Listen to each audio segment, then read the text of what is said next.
Pretitude, parte 7, Subindo a Montanha do Amor. O amor pode ser lido como uma fonte de muitos avanços no contexto afetivo atual. A partir de um sentimento genuíno e verdadeiro, famílias são formadas, comunidades prosperam, pessoas evoluem. Mas fica uma pergunta: que tipo de amor seria esse?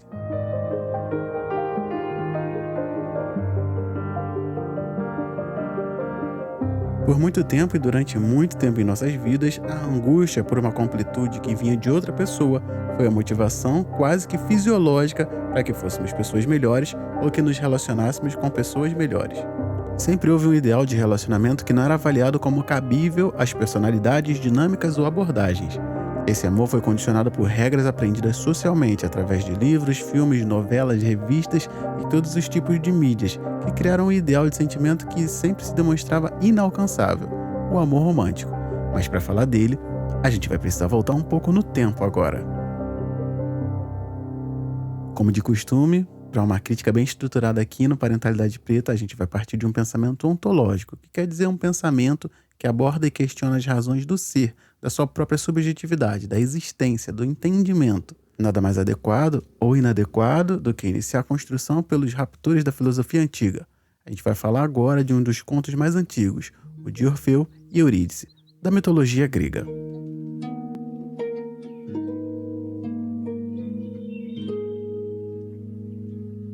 Orfeu era um talentoso músico e poeta, conhecido por sua habilidade em encantar tanto os deuses quanto os homens com a sua música. Ele se apaixonou perdidamente por Eurídice, uma ninfa. Os dois se casaram e viveram um amor intenso e feliz. No entanto, a felicidade do casal foi interrompida quando Eurídice foi picada por uma serpente venenosa e morreu tragicamente. Desolado pela perda da sua amada, Orfeu decidiu descer ao mundo dos mortos, o reino de Hades, para tentar trazer Eurídice de volta. Guiado pelo seu talento musical, Orfeu conseguiu emocionar os deuses do submundo com a sua música e persuadi-los a deixar Eurídice retornar com ele ao mundo dos vivos. No entanto, havia uma condição. Durante a jornada de volta, Orfeu não poderia olhar para trás para verificar se Eurídice o seguia. Conforme Orfeu caminhava de volta à superfície, ele começou a duvidar se Eurídice realmente estava atrás dele. Incapaz de resistir à tentação, ele olhou para trás antes de chegar à luz do sol, e Eurídice desapareceu para sempre, condenada a permanecer no mundo dos mortos. Essa história reduzida de Orfeu e Eurídice é uma trágica história de amor que retrata a luta de um homem para resgatar sua amada do reino dos mortos, apenas para perder tudo por causa de um momento de fraqueza. Ela simboliza a fragilidade humana e a inevitabilidade da morte e a capacidade do amor de superar obstáculos, mas também mostra como a falta de confiança e a quebra de uma promessa podem levar a uma perda irreparável. Por si só, a história de Orfeu e Eurídice já trariam alguns paradigmas importantes para essa concepção da confiança no amor e alguns exemplos de como o sentimento é importante nessa construção. Já teríamos alguns argumentos para fundamentar essa crítica e poderíamos construir coisas a partir desses pensamentos. Não fosse a nossa próxima história, que leva em conta um olhar caridoso e carinhoso, a consideração e a preocupação com o outro que está ali naquele local na relação. Mas para isso, a gente vai ter que ir para o lugar que mais criou lendas e paradigmas, o lar de reis e rainhas que alcançaram a imortalidade. O local que segmentou e sedimentou ideias e conceitos, principalmente valores, que mais tarde seriam cooptados pelos gregos. A próxima história, que abrilhanta e ilustra o pensamento que a gente está construindo aqui a respeito do amor romântico, vem de um local que a gente sempre revisita aqui no Parentalidade Preta. A gente vai para Kemet, que foi te apresentado como o Egito Antigo.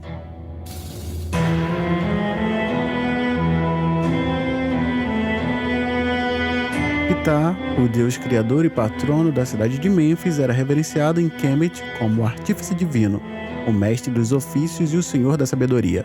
Sekhmet, por outro lado, era uma deusa leoa associada à guerra, à violência e à ferocidade. A história de Ptah e Sekhmet começa quando Ra, o deus Sol, envia Sekhmet para o mundo com a missão de punir a humanidade por sua desobediência. No entanto, Sekhmet deixa-se levar pelo seu poder e se torna uma força destrutiva desenfreada, começando a matar indiscriminadamente e espalhar o caos por toda a Terra. Percebendo que a fúria de Sekhmet estava além do controle, Ptah, com sua sabedoria e compaixão, elabora um plano para acalmar a deusa e salvar a humanidade. Ele cria uma bebida que se assemelha ao sangue, misturando vinho, suco de romã e ervas medicinais. Pitá então derrama a bebida pelos campos e rios onde Sekhmet costumava caçar e espalhar o terror. Ao ver o líquido vermelho, Sekhmet acredita que é sangue e que desperta seu desejo por violência e guerra. Ela começa a beber a bebida freneticamente, pensando que está consumindo seus inimigos derrotados. A bebida tem um efeito sedativo sobre Sekhmet, fazendo com que ela fique embriagada e adormeça. Enquanto Sekhmet dorme, a sua fúria e o seu desejo por violência diminuem gradativamente. Quando acorda, Sekhmet se transforma em Hathor, a deusa do amor, da alegria, da dança e da maternidade. Dessa forma, Ptah conseguiu acalmar Sekhmet e trazer de volta a harmonia e a paz ao Egito. Ou melhor, Kemet. Sekhmet, agora como Hathor, é adorada e invocada não apenas como uma deusa guerreira, mas também como uma divindade amorosa e benevolente. A história de Ptah e Sekhmet, que era uma deusa com cabeça de leoa, é uma narrativa que ilustra a capacidade da sabedoria, da compaixão e da solução pacífica para acalmar a fúria da destrutividade. Ela simboliza o equilíbrio entre as forças opostas e a transformação da raiva em amor, e a importância de encontrar caminhos pacíficos para se resolver conflitos. Além disso, ressalta a crença quemética na capacidade dos deuses de assumirem diferentes formas e papéis, mostrando a sua complexidade e dualidade das grandes divindades de Kemet. Em contraponto ao mito grego, entende-se a necessidade da confiança, de acreditar no poder que uma relação pode ter, de acreditar nessa relação e de acreditar inclusive no poder transformador dela. Diferente de Orfeu, Ptah usou seu conhecimento para mudar as coisas e confiou no processo, confiou naquela relação e de que coisas boas viriam a partir dela. Sekhmet, que foi o alvo da compaixão de Ptah, teve sua existência transformada por um voto de confiança. Um olhar mais aprofundado nas duas questões percebe que o ponto focal dessa ideia é a confiança, que, se usada de maneira certa, pode salvar uma vida. Mas agora, a gente vai voltar para a nossa narrativa.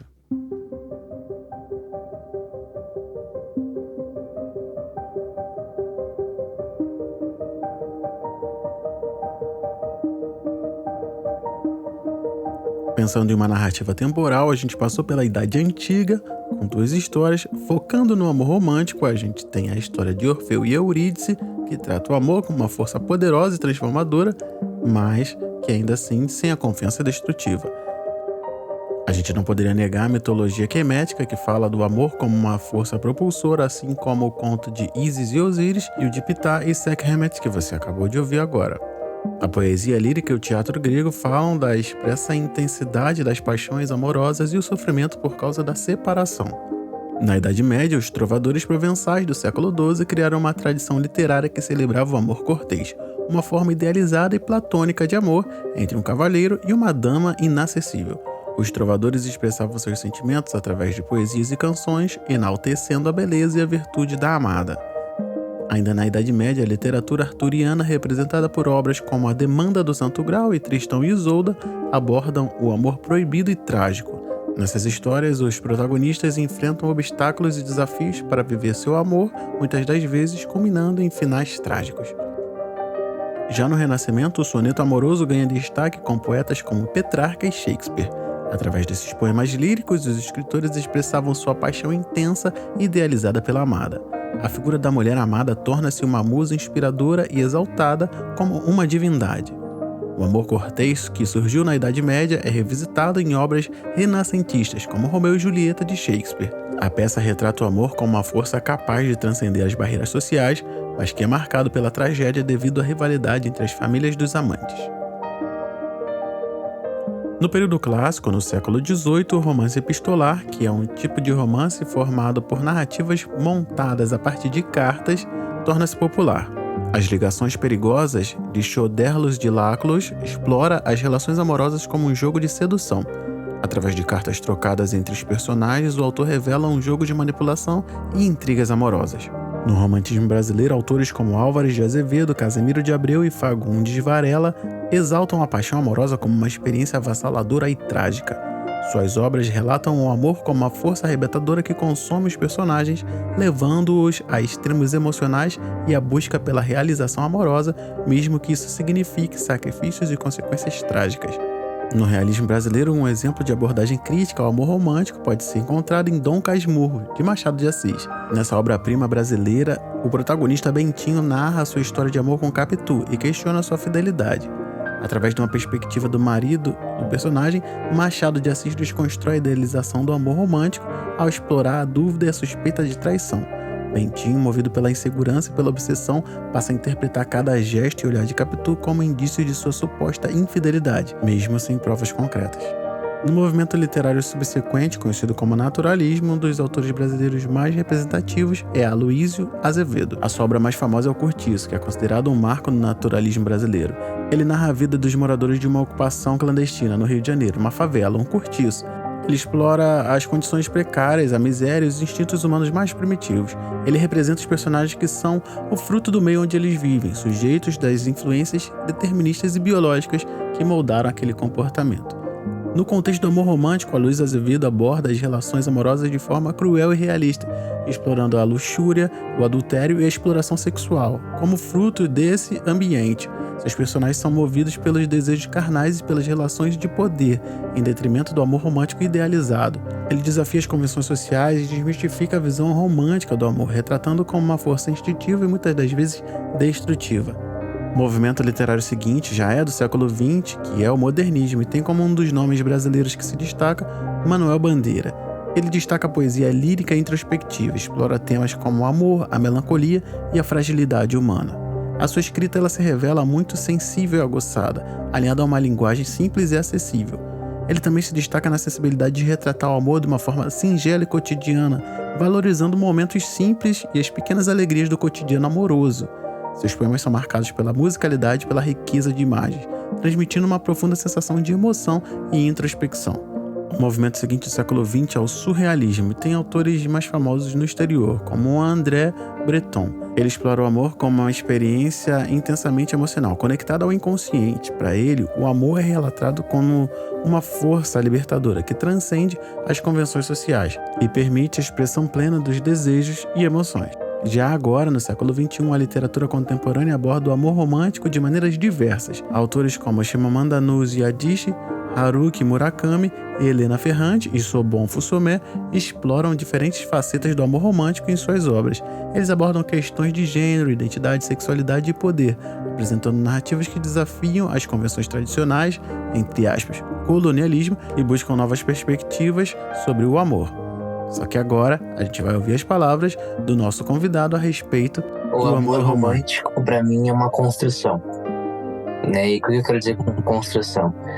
As coisas, né? As coisas que a gente gosta, as coisas que a gente aprende e assimila ao longo da vida não são naturais. Elas são construídas e elas são parte de uma disputa, né? Grupos disputam para ter o domínio da narrativa.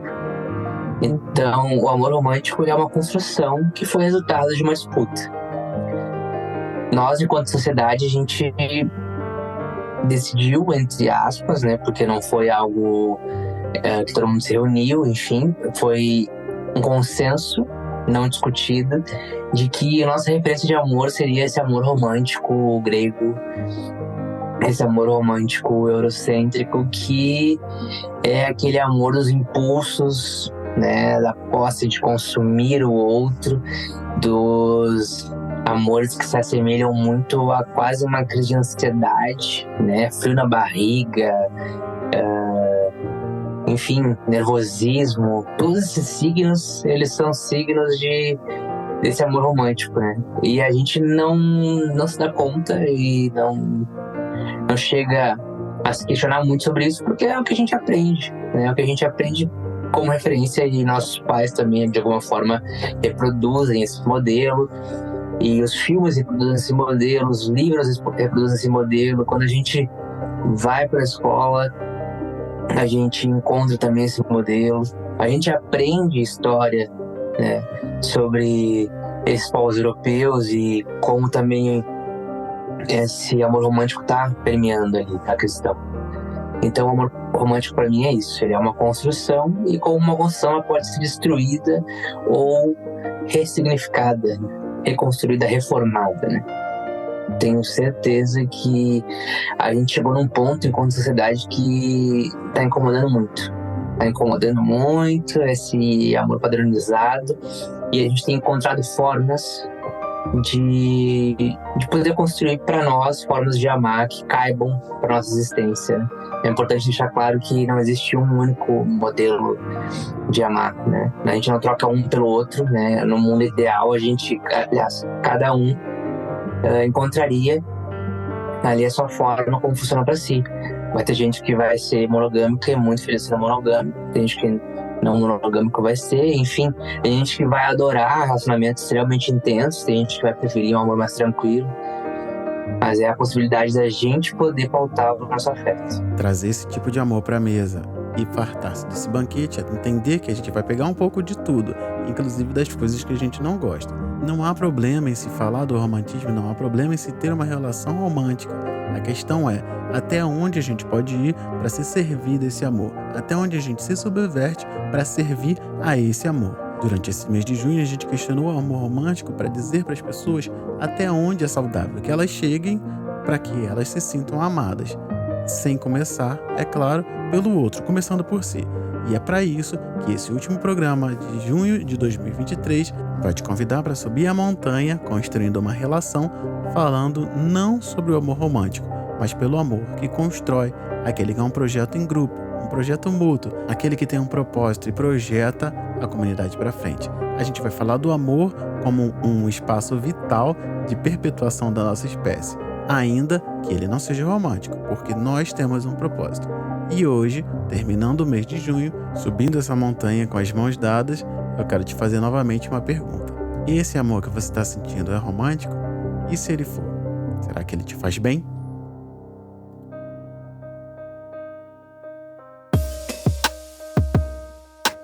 Eu sou Diego, sou pai de Benjamin e Aurora, esposo Tatiane, que está com as crianças agora para que eu possa produzir esse episódio, e esse é o podcast Parenta.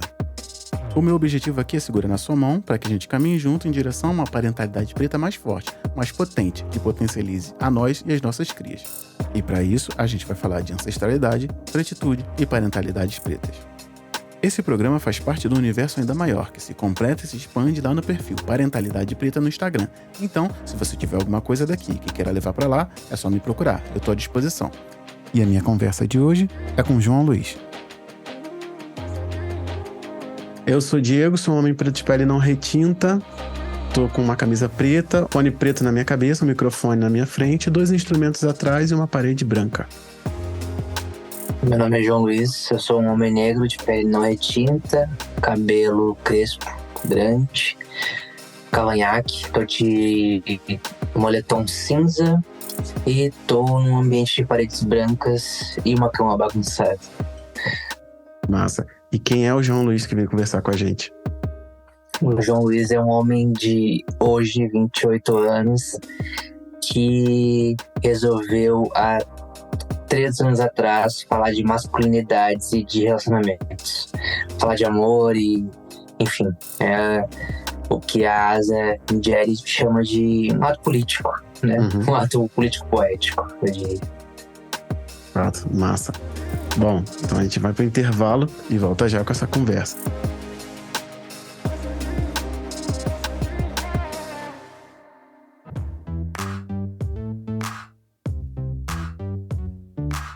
Parenta 20, se você nunca sentiu o nariz formigando e uma lágrima no canto do olho enquanto ouvia arte popular, esse programa não é pra você, até porque você nem coração tem. Mas fica tranquilo, porque com esse programa a gente vai conseguir colocar alguma coisa dentro desse peito vazio aí.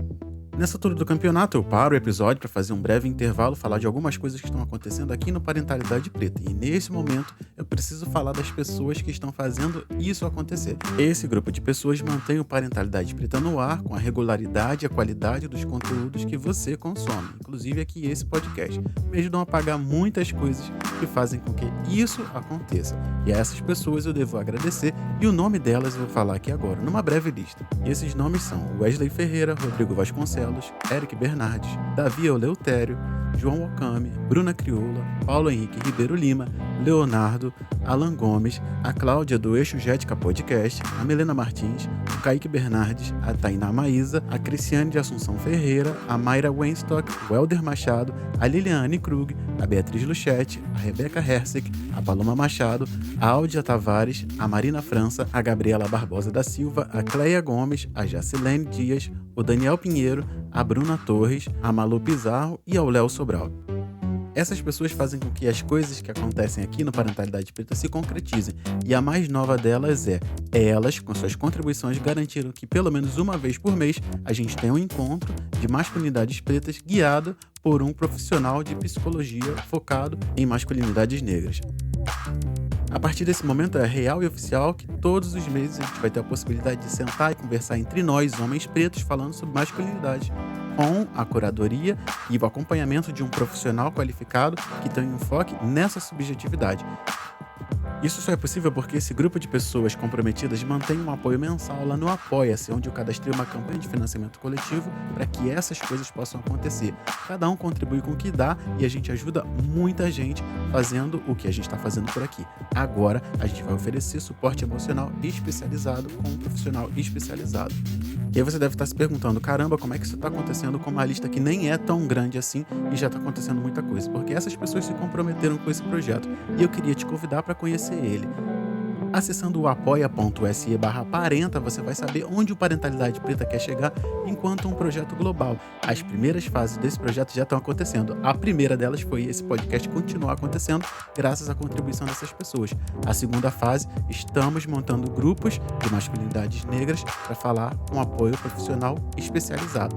As outras fases eu queria te convidar para você conhecer lá na nossa campanha. Tá tudo muito descrito lá e com certeza alguma faixa de apoio vai entrar aí no seu bolso e você vai conseguir fazer com que a gente dê os próximos passos. Seria muito bacana para muita gente. Muita gente está conseguindo ser apoiada por esse projeto que eu estou te convidando para fazer parte agora. Lá no Apoia-se você vai perceber que tem várias faixas de valores com as quais você pode apoiar e para cada faixa tem uma recompensa específica. Se você perceber lá, tem valores muito baixos com os quais você pode chegar aqui e falar assim, ó, tô dando uma moral só, quando eu me organizar posso ajudar mais, ou só acho que eu vou poder com isso mesmo e quero me comprometer com esse projeto. O site é seguro, então questões de pagamento tem várias formas, mas vou te garantir, ele é super seguro, nunca teve problema. O próximo objetivo do Parentalidade Preta é oferecer semanalmente um grupo de masculinidades negras para que homens possam conversar sobre masculinidade entre os seus. Hoje a gente já conseguiu, como eu falei, um semanal. Eu gostaria de colocar todas as semanas, toda semana um grupo com um profissional qualificado. Esses grupos só vão ser atendidos por profissionais porque é uma questão de responsabilidade. Colaborando com essa causa, você concorre à caneca Bom Dia Gratiluz, que eu já venho falando há algum tempo aqui. Vou deixar um link para a história dessa caneca na descrição desse episódio. Vai estar lá, é só você clicar e entender o porquê que ela existe, como ela foi concebida.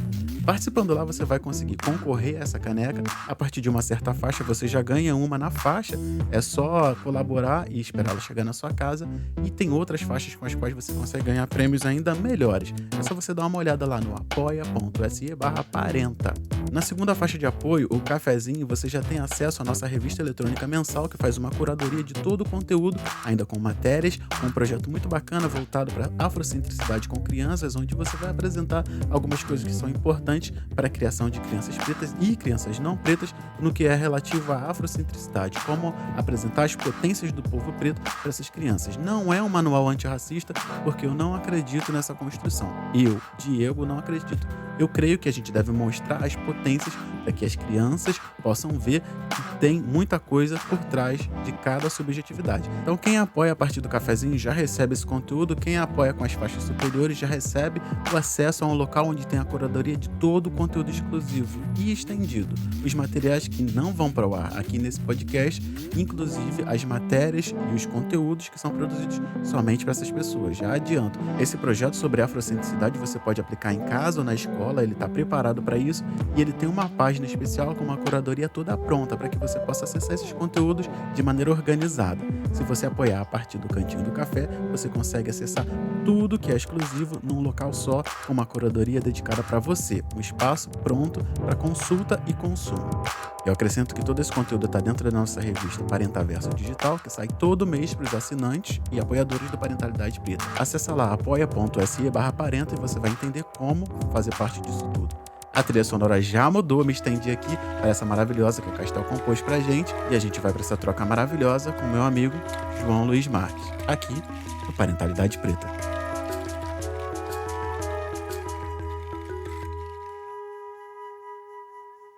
Bom, então a gente volta agora do nosso intervalo, e aí a gente vai direto para as nossas trocas. E aí eu queria saber, na sua opinião, para que serve o amor romântico? Boa pergunta. O amor romântico, de alguma forma, ele serve não só para nos dar uma referência, para nos guiar, né, em como a gente deveria se portar e agir, mas também ele serve para, de alguma forma, dominar. Né? O amor romântico europeu, como ele é construído, ele tem um viés patriarcal de dominação muito, muito presente. Né? O casamento, a questão do casamento como a proteção da herança, a proteção da família, a proteção das posses dessa família, né? Conseguir manter essas posses dentro da família,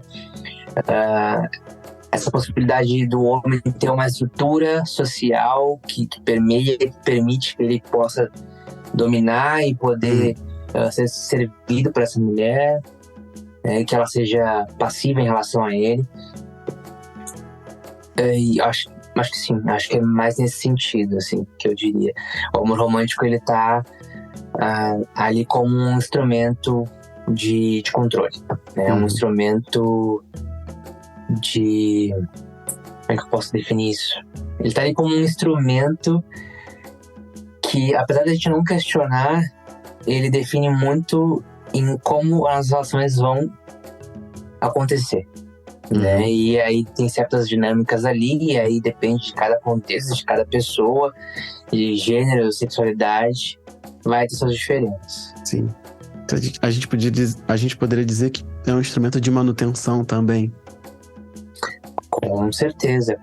É a manutenção também do privilégio e de alguns poderes ali. Massa, maravilha.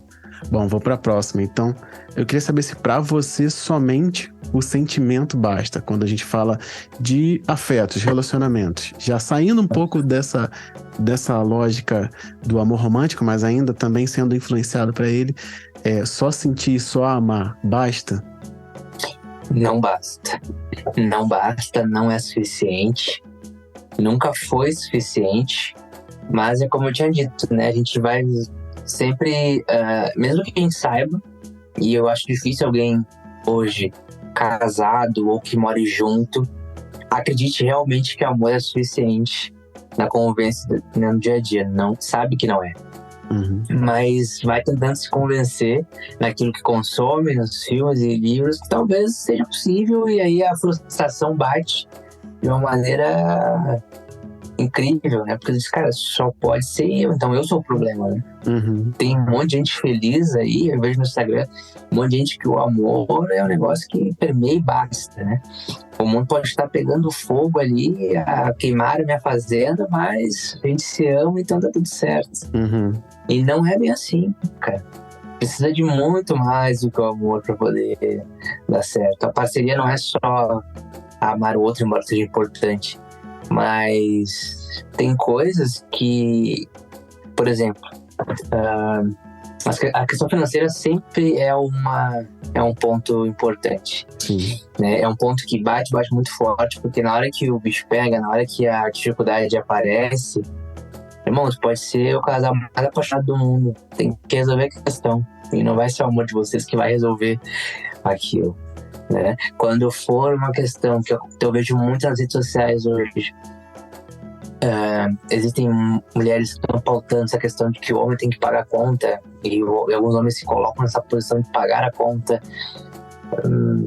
você vê que não é só sentimento que tá em jogo ali. Existe também o que se espera do outro, né? E se espera ainda hoje que o homem provenha, e se esse homem não prover, ele já não tá na lógica que se percebe como padrão, né? Entre aspas, né?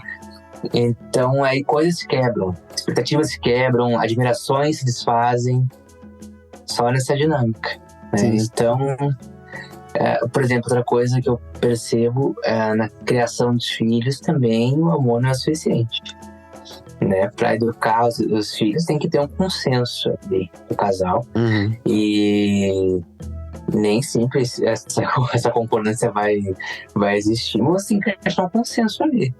Sim, né? De fato. E só dar amor ali também não seja suficiente. Tem decisões que são difíceis que têm que ser tomadas. Verdade. Então, amor não é o suficiente. Eu acho que isso causa muita rejeição para quem escuta, né? Quando a pessoa escuta isso, diz: não, claro que não. Meus pais estão aí há 40 anos, isso não é amor, não sei o que é. A gente teria que trazer outras questões aí, né? Mas eu acho que é isso. Sim, massa. Mas acho que é bem por aí mesmo, né? Porque essa questão de ver o amor e procurar ele em coisas mais palpáveis, né? Você até trouxe ali, todo mundo tá feliz, todo mundo tá amando, todo mundo tá alguém, principalmente nessa época do mês, em junho, né? Que todo mundo tem alguém pra aparecer, pra mostrar. E aí pensa, né, que de repente era só ter alguém, ou então só amar alguém, né? Às vezes a pessoa nem quer, se sente completa por só despejar aquele sentimento nas outras pessoas, que nem busca também sentir o recebimento do amor, né? Então, quando a gente pergunta, né, quando a gente pergunta se só amor basta, e ainda pode ampliar, né? Amor a quem? A si, ao outro, recíproco, né? Sem reciprocidade, né? A pessoa fala: não, eu amo por nós dois e isso me basta. Pô, acho que é um sacrifício gigantesco também, ainda nesse intuito de tentar acompanhar um modelo de amor, né? Que foi tão vendido em diversas situações, diversas histórias, diversas referências, que a pessoa consegue pensar que o amor dela é suficiente para nutrir duas pessoas, sendo que a outra nem tá aí para esse sentimento, né? Então, até esse ser o bastante tem várias questões em cima, né? Com certeza, é quase algo shakespeariano. Sim. A pessoa vai amar, a pessoa ama tanto que ama pelos dois. E isso é um esforço tremendo que leva à exaustão e que leva a adoecimento também. Né? Mas de alguma forma a gente é estimulado a pensar que isso é possível e que a gente pode fazer isso. Né? E aí vem os questionamentos. Tu falou sobre junho e eu me lembrei que eu conheci a minha namorada no dia 12. No dia 12 de junho. Bem sugestiva a data. bem sugestiva a data. Foi um ótimo encontro, evidentemente, mas é que isso que falou me trouxe essa questão, assim, de como no dia 12 as pessoas estão mais, não só no dia 12, no mês inteiro. Sim. As pessoas estão mais sujeitas ali a estar procurando alguém, sim, a querer conhecer alguém. Sim. E numa dessas, tu pode ter a sorte que eu tive, ou tu pode ter um problemão também. Exatamente. Porque a dependência afetiva, ela também vem nesses momentos, né? É muito fácil tu achar alguém que vai ser teu salvador, no sentido de te tirar da solidão, e essa pessoa na tua vida é muito mais difícil do que ela era. Então, o mês dos namorados, ele também, além de ser essa data, né, construída, capitalista, né? Embora eu adore a data e gosto de curtir a data, a gente sabe que é uma data construída para vender presente. Sim. Mas ela também tem um efeito social gigante. A gente tá nesse mundo, né? Não tem como negar. Exatamente. Então as pessoas se sentem mal quando não tem alguém, e quando tem alguém se sentem mais felizes e querem fazer coisas específicas. Né? Mas é interessante, é um efeito desse mês que aí as pessoas se deparam, talvez sejam mais propensas a pensar sobre relações. Sim, de fato. E como você falou aí, né, cara, como todo mundo tá tão propício a conseguir um relacionamento que qualquer coisa parece boa, né? E aí vai vendo nos meses subsequentes que era só de repente uma necessidade momentânea criada por esse momento, né? E aí começa a vir a treta e começa a vir um monte de atravessamento, né? Exatamente, porque no primeiro contato o que a gente vê é o que a gente projeta no outro. Sim. E aquilo vai se dissolvendo ao longo do tempo. Se tu tá ali já botando aquela energia ali, aquela projeção de que essa pessoa é a pessoa e que incrível, eu encontrei ela nesse mês. Principalmente nesse mês. E era tudo que eu precisava. Aí vai se dissolvendo essa imagem, assim, e aí a pessoa descobre que, cara, o que eu tava fazendo. Sim. Ou não, né? Depende muito. Eu fico muito pensativo em relação a como isso pode levar a relacionamentos tóxicos, sabe? Como essa ânsia por essa completude que teria que vir de dentro, né? Pode levar a relacionamentos tóxicos por causa dessa demanda que tem, não só mercadológica, mas essa, vou usar a licença da palavra aqui, essa egrégora que se forma em volta de todo mundo nesse mês, e todo mundo se conectando dessa forma, né? Exatamente, me lembrou que na psicologia, enfim, Freud, aquela história, né? A gente tem esse rompimento inicial, né? Aquele grande trauma inicial que é nascer. Uhum. Nascer é um grande trauma, porque a gente está conectado com a nossa mãe ali, com o cordão umbilical, quentinho, alimentado, na paz, e de repente alguém vem, te puxa pra fora, Sim. corta o cordão umbilical, e aí obviamente tu chora, né? Aquele momento é a primeira grande separação, né? Uhum. E de alguma forma, durante a vida, a gente vai tentando tapar esse buraco que ficou. Né? E aí o amor romântico, ele vem com essa ideia de, bom, o outro pode tapar teu buraco, né? Sim. Ele pode ser essa metade da laranja, enfim, aquelas analogias. Mas não pode. Essa é a notícia triste que eu tenho pra dar pra vocês. Não vai ter. Ninguém vai tapar o buraco de vocês, entendeu? O vazio ele vai continuar existindo. Sim. Infelizmente, mas ao mesmo tempo também tem algo bom disso, né? Porque aí a gente tem a oportunidade de, na nossa existência, construir coisas para que a gente se priorize, a gente se entenda como indivíduo, né? Que a gente possa se amar, se cuidar, né? Mas também não esperar que o outro seja essa pessoa, né? Voltando para a questão que a gente estava falando. O problema é que no Dia dos Namorados essa questão ela eleva, né? Então a pessoa realmente acha que vai ter alguém ali para poder tapar esse buraco. Sim. E que é bem perigoso e é o que vai gerar depois as possibilidades de relacionamento tóxico e relações de dependência afetiva. Tudo nessa ideia, nessa esperança de que realmente exista esse alguém. Verdade, fato. Bom, vou para a próxima pergunta. Eu queria saber o que você acha, especificamente você, que a gente deve falar de amor a partir de um ponto de vista afrocentrado, né? Com certeza, com certeza. Acho que a gente já pode fazer essa virada.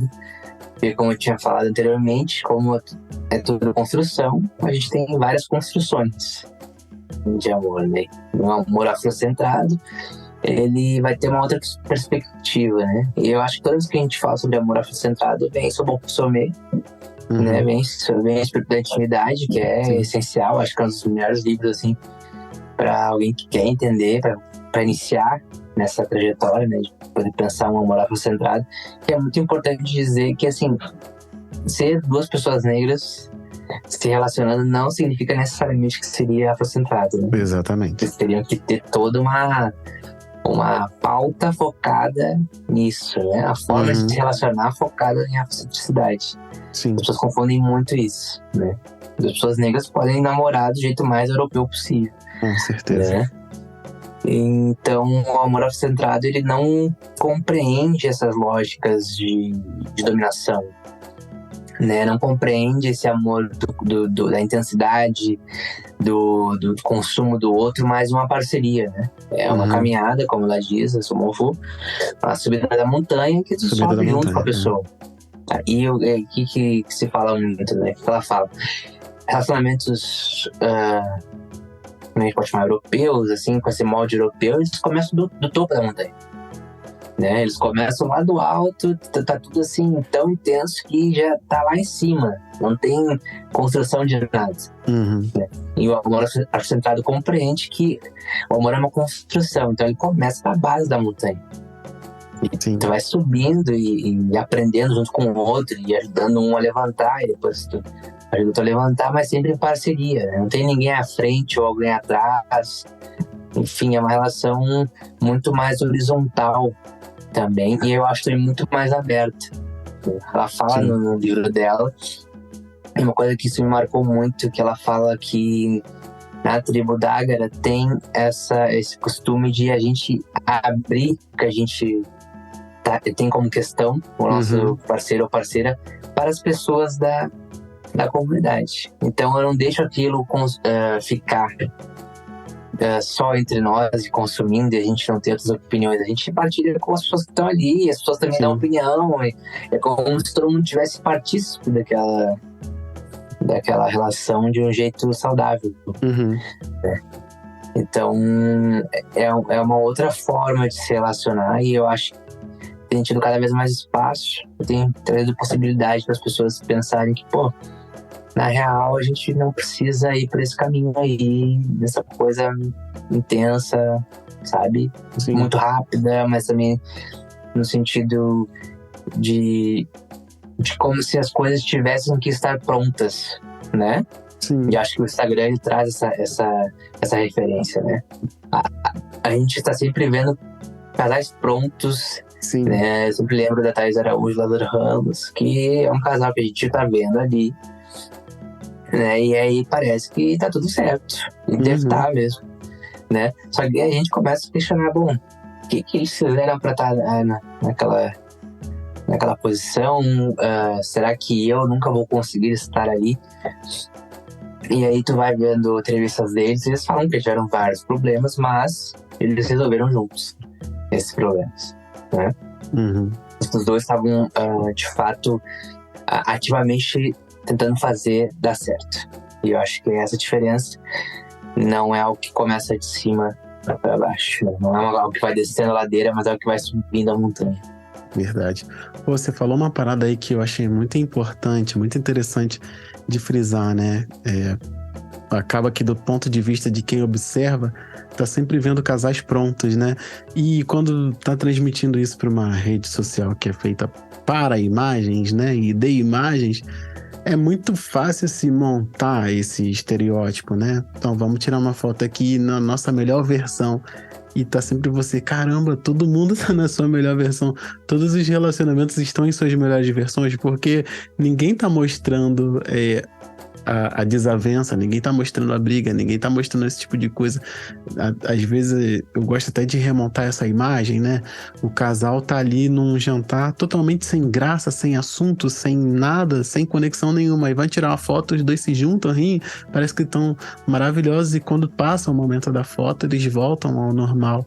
E aí a gente traz essa concepção, e você traz isso, né? Assim, tudo tá pronto. Cara, eles não estão prontos, talvez eles não estejam nem ali, tá ligado?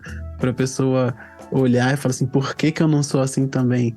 E pra gente levantar o raciocínio, talvez nem aquelas pessoas sejam assim, né? Eu acho que é importante a gente saber isso. Exatamente. Eu acho que a repetição é tanta que eu acho que é difícil da pessoa conseguir fazer esse raciocínio rápido. E uma vez que tu consome uma dessas fotos, né? Tu vê esse foto desse casal aí sorrindo no restaurante, tu tá brigado com a tua esposa, né? Ou com a tua esposa. Tá lá, brigado, né? O bicho tá pegando. Mas tu vê lá a foto perfeita, aí tu vê uma vez. Aí tu vê outro, vai rodando feed. Outro. Chega uma hora que tu já perde o ponto do questionamento. Né? E aí é muito mais forte do que a gente. Tanto que tem esse questionamento, né? A rede social, ela realmente pode romper o tecido social de uma maneira que a gente não tem como dimensionar ainda. Exatamente. Então, e como tu falou, né? A gente já viu em algum momento, talvez já tenha sido esse casal que tava ali jantando ou almoçando, e nem tava assim tão bom o clima, mas estavam jantando, almoçando. E a gente observa e diz, putz, Aquele casal não tá legal. Mas, né, depois tu vai ver nas redes sociais, eles estão um potinho do prato, tá? Fotinho dos dois. E aí tu vai distorcendo na tua imagem do que é um relacionamento e tu começa a se cobrar muito. E aí a frustração, ela vai pesando dentro da relação. Porque tu diz, cara, que porra é essa que eu tô na minha relação, não tá dando certo, eu não tô feliz sempre, tá algo errado, entendeu? Vou começar a cobrar. Vou começar a cobrar do outro, e o outro é o seguinte, o fulano, ele é feliz, o fulano lá, ele faz tal coisa com a namorada dele. E tu, quando é que tu vai fazer? Ou o cara fala, a namorada do fulano faz isso pra ele, quando é que tu vai fazer? Sim. Sabe? Sim. E aí começam as comparações. Então você tem que estar muito vigilante também, sempre se questionando, né? Se autoanalisando dentro do possível, porque na verdade não dá para fazer isso com precisão, né? A autoanálise não é algo que se possa fazer com precisão, porque quem estiver te observando vai sempre conseguir fazer uma análise melhor que a tua. Com certeza. Né? Até porque tem outro ponto de observação, né? Que não é de dentro da sua cabeça. Exatamente. É verdade. E trazendo ainda para essa questão, né, da afrocentricidade, falando do relacionamento afrocentrado, como você trouxe até o exemplo da Sobonfu Fusomé, falando sobre essa construção, né? Se você está empenhado em construir uma relação, você está trabalhando junto, então talvez não tenha tempo para ficar olhando as vantagens que as outras pessoas têm, né? Porque você está trabalhando numa relação. E a gente tá falando em relações afetivas, né? Seja ela, a gente tá voltando aqui pro conjugal, até falando pra essa afetiva, enfim, conjugal entre duas pessoas, num relacionamento, eu vou chamar amoroso, mas com as ressalvas que precisam ser feitas, né? Pra que amor é esse? Então, se a gente tá nessa construção, talvez nem tenha tempo de ficar olhando a grama do vizinho e aí olhando a partir de outros paradigmas, né? Em que sentido? Eles fazem, eu não faço. Não, cara, eu tô aqui batalhando pelo meu relacionamento, que eu acho que ele tem que dar certo. A gente tá subindo a montanha, tá construindo coisas, tá querendo chegar juntos em algum lugar, né? E que lugar é esse? Um relacionamento saudável. Então, talvez olhar para dentro em vez de ficar olhando para fora já seja uma solução para falar sobre um relacionamento afrocentrado, né? Com certeza. E eu acho que é interessante a gente também não idealizar, né? O relacionamento afrocentrado, ele tem suas qualidades, tem coisas que vão se encaixar com a nossa realidade, com a nossa existência, o que é perfeito. Mas não quer dizer que a tua relação vai dar super certo e nunca mais vai dar errado porque tu tá numa relação afrocentrada. Sim. Acho que parte da questão de ter uma outra percepção, uma outra filosofia em relação a relacionamentos é que a compreensão do fim, talvez, ela faça todo sentido, porque pode ser que a pessoa não queira mais andar contigo, né? Pode ser que a pessoa não queira mais subir a montanha junto contigo. Sim. E trazendo até para o que já rolou esse mês aqui, né? Eu tô falando daqui de maio, mas a gente tá em junho, mas o que já rolou no programa anterior falando um pouco ainda de relacionamento afrocentrado, se é um relacionamento afrocentrado entre duas pessoas negras ou pretas, se a gente tá no lugar certo, eu tô falando do Brasil de hoje em dia, talvez essas duas pessoas tenham trazido suas bagagens e que não são muito boas, né? Então, essas bagagens também pesam para essa construção, né? Duas pessoas pretas se relacionando, talvez elas precisem também entender que ninguém chegou zerado para esse jogo, né, cara? Então, também praticar um pouco dessa visão, da empatia no final das contas. É verdade. É verdade, porque quando tu falou, né, a bagagem, ela é um fato. Não tem como negar essa questão. A gente chega com bagagens e aí a grande questão a gente não pode esperar que o outro arrume, né, essa nossa bagagem. A gente tem que arrumar a bagagem, tirar aquilo que não serve, né, deixar aquilo que serve, organizar, procurar arrumar. Sim. Tem algo do ativo aí que talvez o amor romântico não compreenda, né? Tem uma atividade aí. Eu não espero que o outro faça por mim, que eu tenho que fazer por mim mesmo. E o amor afrocentrado, ele vem também nessa ideia de ter uma posição ativa, né? Uma coisa que eu sempre lembro quando a gente fala sobre essa bagagem é dos meus pais, né? A referência que eu tenho de relacionamento, com todo o perdão dos meus pais aí, não é das melhores, né? Eles tentam, né? Obviamente. Não tinha nem que ser perfeitos, na verdade. Sim. Mas eles tentam ainda. E eu sempre lembro de uma coisa muito emblemática. Meu pai não é uma pessoa que consegue expressar os sentimentos dele com uma certa facilidade. Até para fazer carinho em cachorro ele tem uma dificuldade ali. O mecanismo de fazer carinho em cachorro não existe, né? Não sei o que acontece ali. Mas toda vez que meu pai cometia um erro, ele não falava, mas ele ouvia Belo. Pra quem gosta de pagode, sabe que Belo tem muitas músicas falando sobre, vou errar, mas, tô tentando melhorar.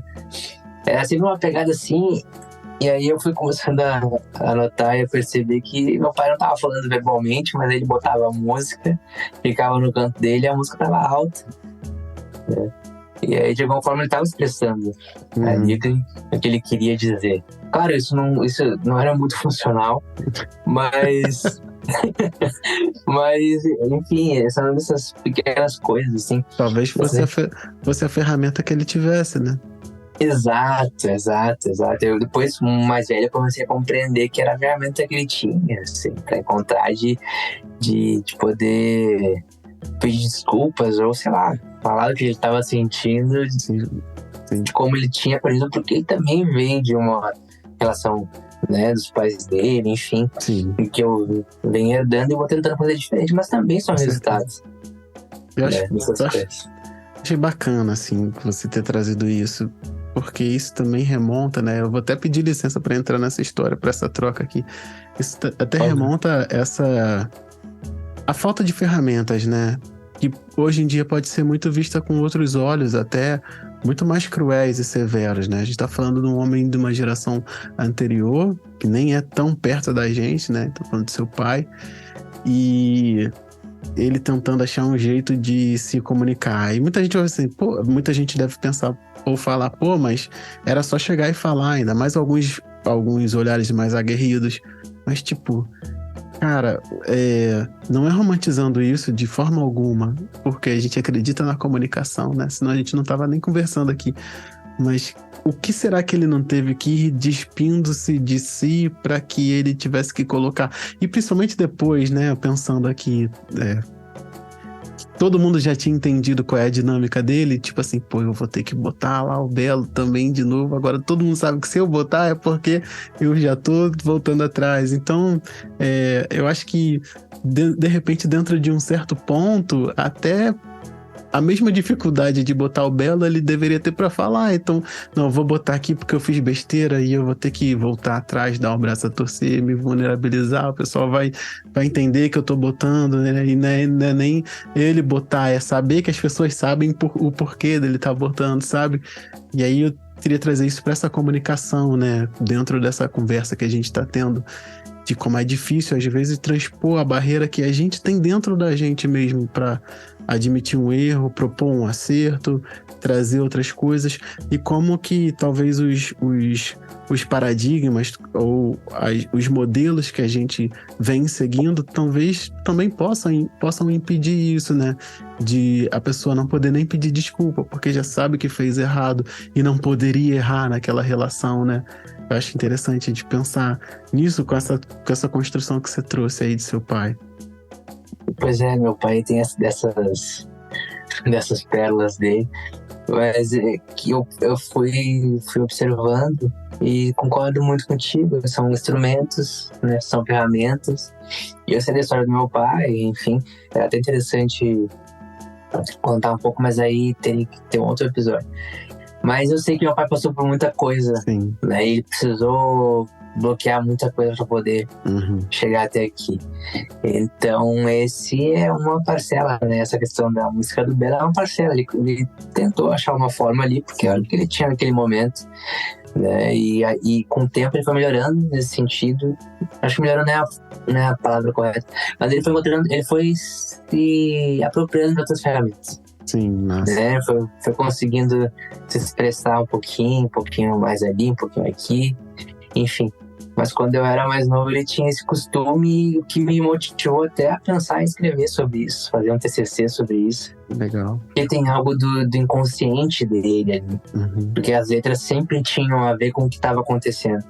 E aí eu fico pensando, não é possível que ele tenha realmente achado no catálogo uma música que fale justamente o que ele tá precisando falar e botar, entendeu? E alguém realmente planejar isso. Sim. Né? Eu acho que às vezes era até um pouco automático dele, mas era a forma que ele encontrava. E a gente, enquanto homens adultos aqui agora, a gente também encontra ferramentas, né? Claro, a gente está se questionando, a gente fala sobre nossos sentimentos, tenta se vulnerabilizar dentro do possível, mas também a gente tem essa resistência. Sim. Né? A gente se segura um pouco às vezes. Né? A gente quer passar essa imagem de força, enfim. Até porque foi a forma que a gente aprendeu de como a gente deveria lidar com a vida. Sim. Né? E eu acho que a relação afrocentrada também tem essa questão de a forma como eu ajo, né, pode e não será a forma que tu espera que eu age. Nesse sentido de como eu vou reagir nessa relação, né? Como eu trouxe a questão do meu pai.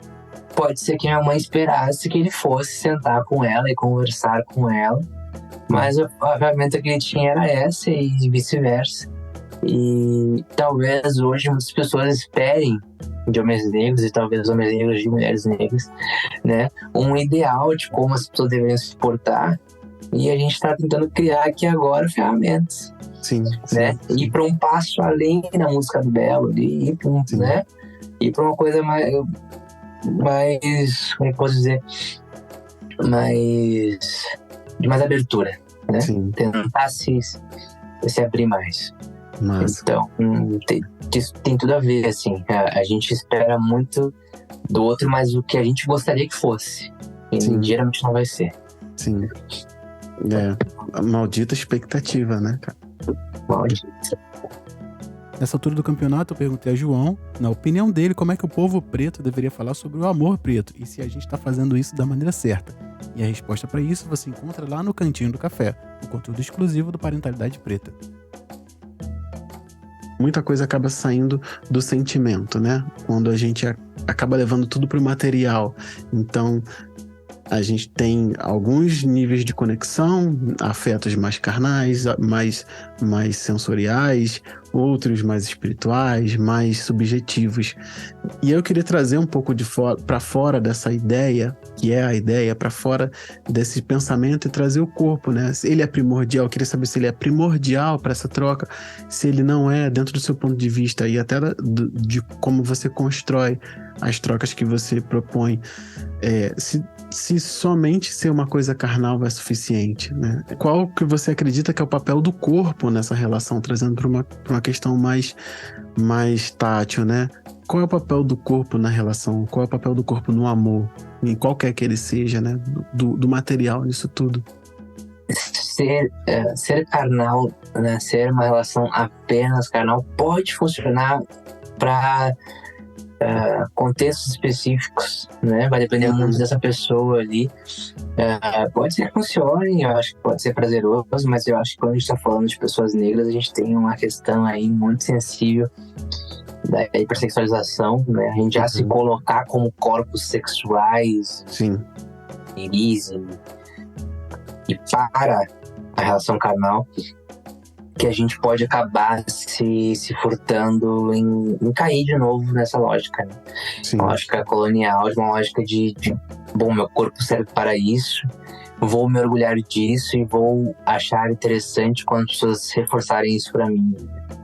Se eu sou um negrão forte e alto e do pau grande, show. Se eu sou mulher, né, como eles dizem, mulata, da bunda grande, show, né? Se eu tô ali sendo procurada para sexo, excelente. Só que E aí a gente entra numa coisa, na linha tênue, né? É óbvio que tá tudo certo querer transar, enfim, e querer ter uma relação casual. E por outro lado, né, a gente talvez tenha que ter certo cuidado. Eu, na minha opinião, acredito que, apesar de ter certos contextos, eu acho que a gente deve priorizar ter o afeto interligado nisso. Sim. Só por uma questão de segurança.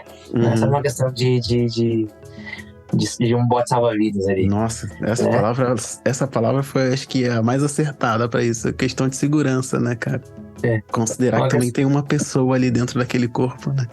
Exatamente, tem uma pessoa ali. Tudo bem tu querer uma relação casual de assim, só sei o nome da pessoa, achei bonito, ok. Mas por uma questão de segurança, conhece primeiro, né? Conversa, troca uma ideia, conhece quem a pessoa realmente é, os interesses dessa pessoa. Sim. Enfim, dá pra ter um casual com afeto ali. Sim. Eu acho que é até interessante, eu acho. É até essencial, eu diria. A palavra vai ser essa. Sim. Essencial ter, para nós, como pessoas negras, um afeto ali envolvido. Sim, incita muita responsabilidade, né? Não precisa ser uma coisa ali de, enfim, começamos uma relação, mas acho que a responsabilidade, ela tem vários níveis e todas elas são bem importantes, né? Com certeza, eu sempre digo que a gente sempre tem compromisso com o outro, independente se vai ser uma relação de 2 dias ou vai ser de 3 anos. Maravilha. A gente tem uma responsabilidade, a gente tem um compromisso com essa pessoa de, no mínimo, ter um cuidado com o que a gente está fazendo, de como a gente está tratando, né? Então, não pense que é porque é casual que não tem responsabilidade. E aí já vai para um outro campo que talvez não dependa tanto de excentricidade, é mais uma questão de boa convivência, né, com a outra pessoa. Mas também tem um pouco de egocêntrico também. Sim. Né? Sim. O espírito da intimidade, essa coisa da energia, do espiritual também está nesse sentido. Sim. Né? As trocas não são só trocas, né? Elas têm algo a mais ali. De fato, respeitar a pessoa, né? Isso aí sempre foi uma coisa principal em qualquer construção e principalmente nos nossos povos originários, né? Pensar que tem uma pessoa ali, respeitar esse ser, o sagrado que tem ali dentro, né? Independente de como vai se desenvolver essa relação. Acho que tirar também, né? Inclusive essa construção colonial que foi feita em cima dos relacionamentos como uma preparação até para o casamento e aí levando para esse local da espiritualidade, dessa espiritualidade, né?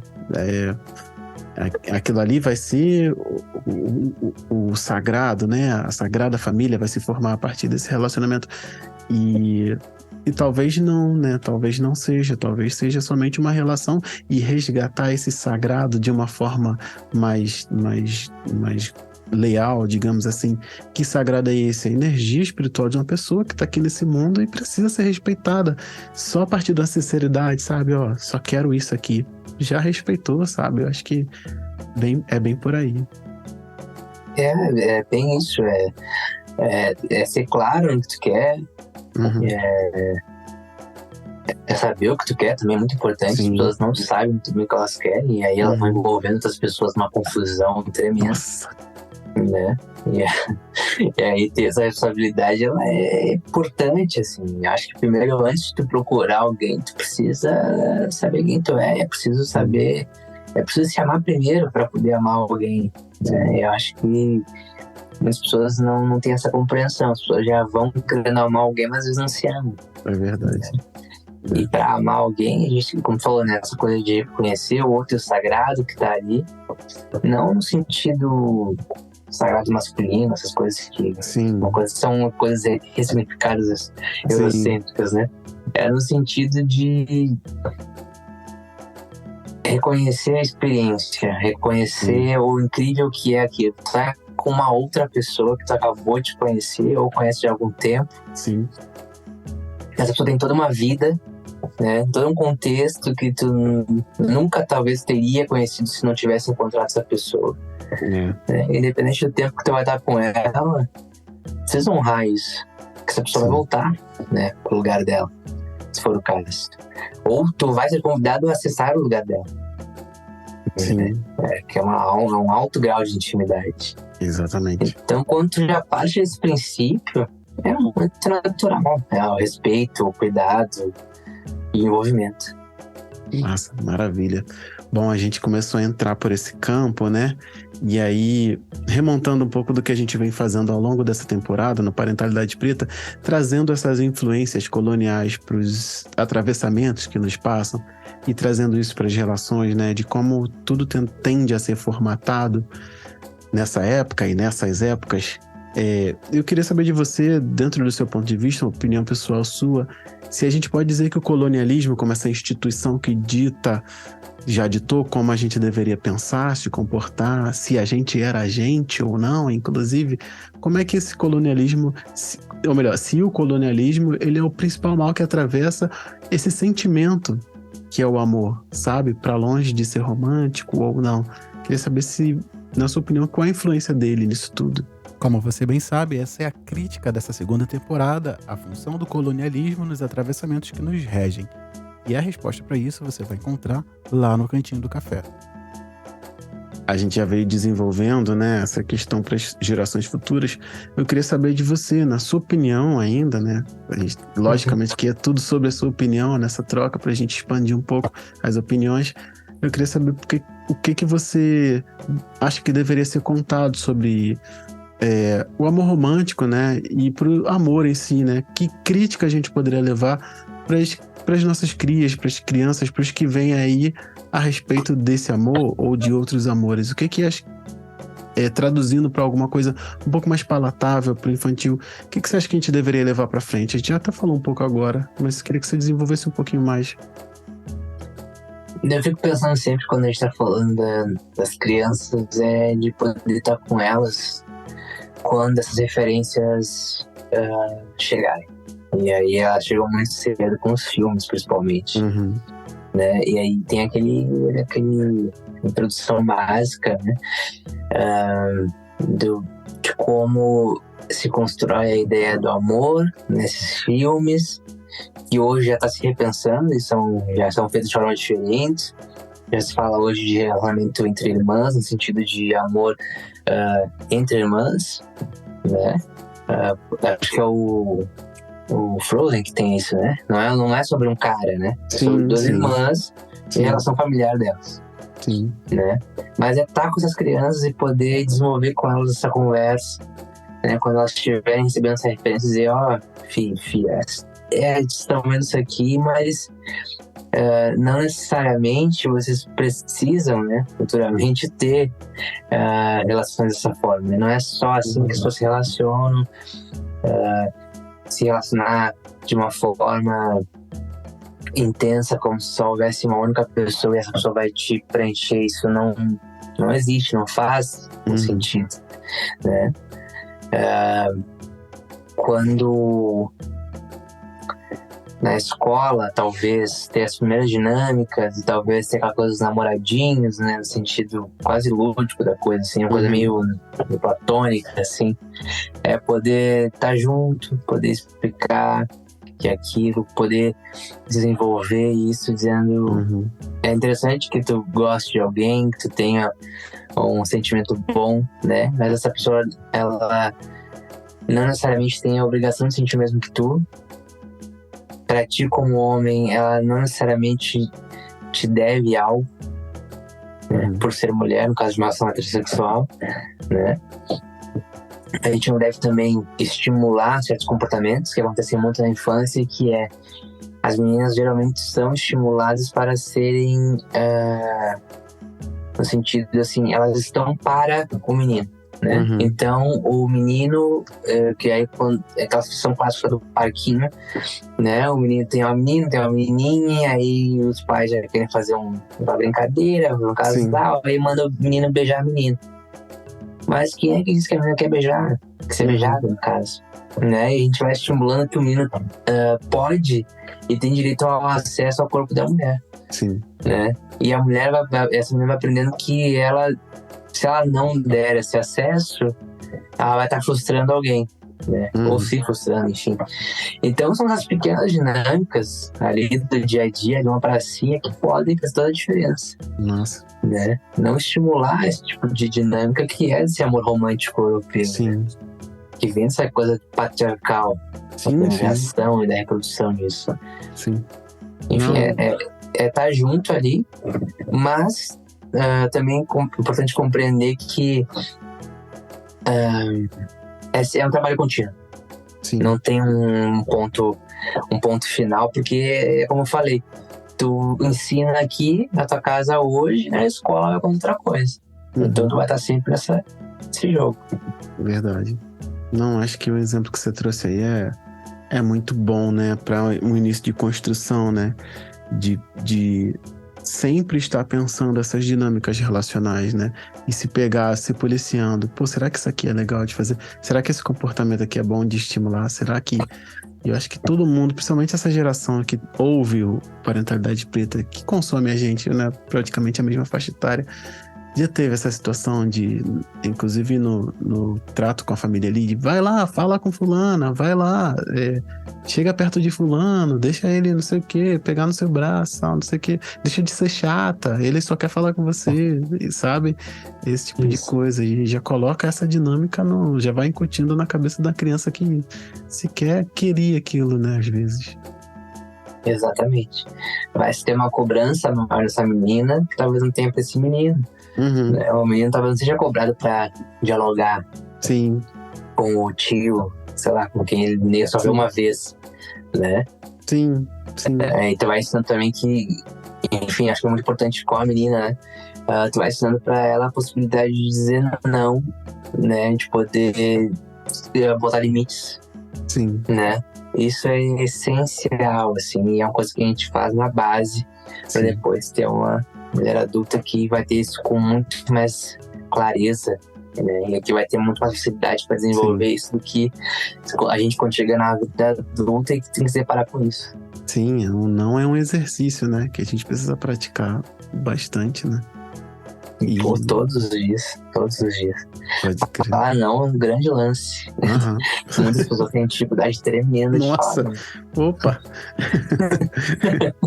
Mas também é isso. Eu queria fechar essa reflexão muito com algumas colocações que são muito, muito possíveis da gente já ter ouvido e talvez da gente chegar nesse ponto aqui olhando para todas as infâncias, né? Falando com você e com quem está ouvindo a gente para as nossas infâncias e ter pensado, né? O menino que talvez não quisesse chegar e falar, ele era o frouxo. A menina que não queria falar era chata. E ninguém apresentou outras dinâmicas para isso acontecer, né? Hoje a gente tá aqui lidando com isso de maneira tão dura, né? Exato.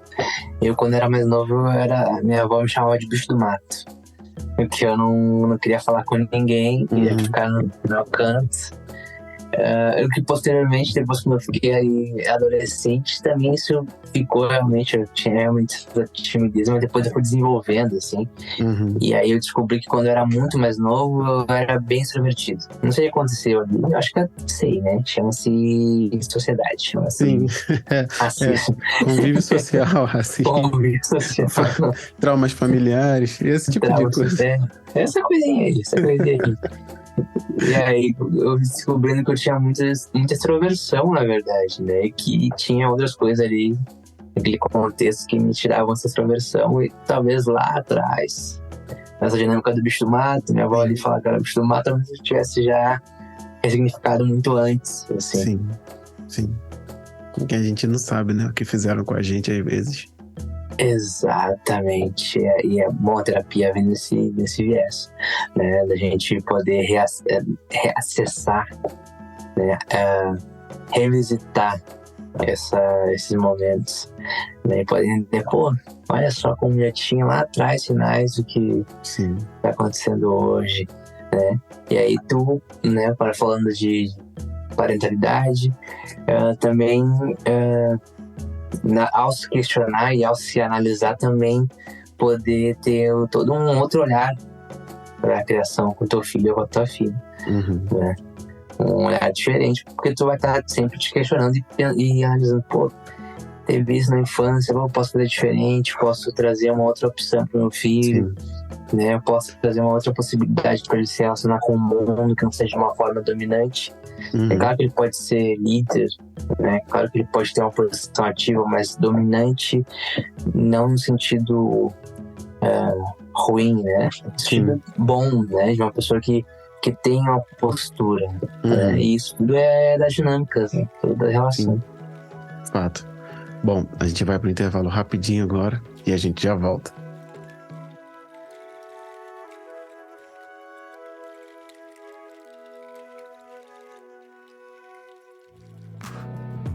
Eu tenho certeza que essa conversa vem te impactando desde o começo, porque pra mim não tem nem o que dizer. Nesse segundo bloco eu venho trazer a indicação de um podcast produzido por pessoas pretas para pessoas pretas. E aqui eu queria te convidar para descobrir o Santa Melanina, que é um podcast envolvente que dá voz a personalidades negras. Ele compartilha suas experiências e histórias de maneira informal. Quinzenalmente, às quintas-feiras, ele mergulha em conversas inspiradoras e trocas enriquecedoras. Esse podcast surge da necessidade de ouvir a opinião de pessoas pretas e abordar questões que impactam diretamente a comunidade. Com entrevistas com grandes referências como Rodrigo França, Teresa Cristina, Margareth Menezes e muitas outras, o Santa Melanina é um lugar de troca, inspiração e aprendizado. Eu queria te convidar para se juntar a Silvana Inácio, que é uma experiente apresentadora e é apaixonada pelo que ela faz, numa jornada única de inclusão e diversidade. Ele está disponível em todas as plataformas de streaming e o episódio que ela recomenda, a Silvana, é a da Benedita da Silva, da Nega Duda, do Thiago Amparo e da Margareth Menezes. Então, se eu fosse você, não perdia tempo e assim que terminasse Parentalidade Preta, dava um pulo lá e conhecia o Santa Melanina. Obviamente que eu vou deixar o link na descrição desse episódio, então dá uma chegadinha lá. E mais uma vez, se você produz ou conhece alguém que tem um podcast que seja destinado e produzido por pessoas pretas, me chama na dele do @parentalidade preta, a gente conversa e eu indico esse podcast aqui sempre no segundo bloco. Queria aproveitar essa oportunidade para também te convidar novamente para conhecer a nossa campanha de financiamento coletivo lá no Apoia-se, no apoia.se/parenta e saber aonde a gente quer chegar. Tenho falado aqui algumas vezes e vou repetir. Eu tenho planos mirabolantes e queria muito te convidar para a gente construir isso junto. Findados os recados administrativos, eu queria agradecer a sua presença aqui, você que chegou com o João Luiz Marques, você que está aqui ouvindo esse programa até agora, muito obrigado, eu espero que essa troca tenha chegado bem até você, espero que você saia dela melhor do que você chegou. Esse é o objetivo que a gente tem aqui, oferecendo esse conteúdo tão rico para você, produzido dentro de casa por pessoas pretas. Então não sai daí não, o programa não acabou, temos a última parte, ainda tem coisa potente vindo por aí, essa conversa tá toda assim. E é isso, a gente se vê daqui a pouquinho. Vamos voltar lá pra troca?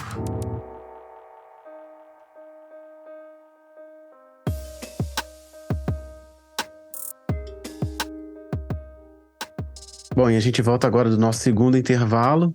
E a gente tá indo aqui pra parte final do nosso episódio, ainda tem coisa aí. Eu queria saber de você, que conselho que você dá pra pais e mães que estão criando crianças pretas à luz do que a gente conversou? Eu acho não, tenho certeza. Estejam sempre com eles, né? Todos os momentos. Não no sentido super protetor, né? Desculpa. Não no sentido super protetor da palavra, né? Não no sentido de quase estar ali com um pai coruja ali, não é isso? Sim. É poder dar para eles a possibilidade deles terem esse porto seguro, né? Essa possibilidade de eles poderem trazer para ti questões e tu poder estar ali para poder escutar e poder dialogar com ele.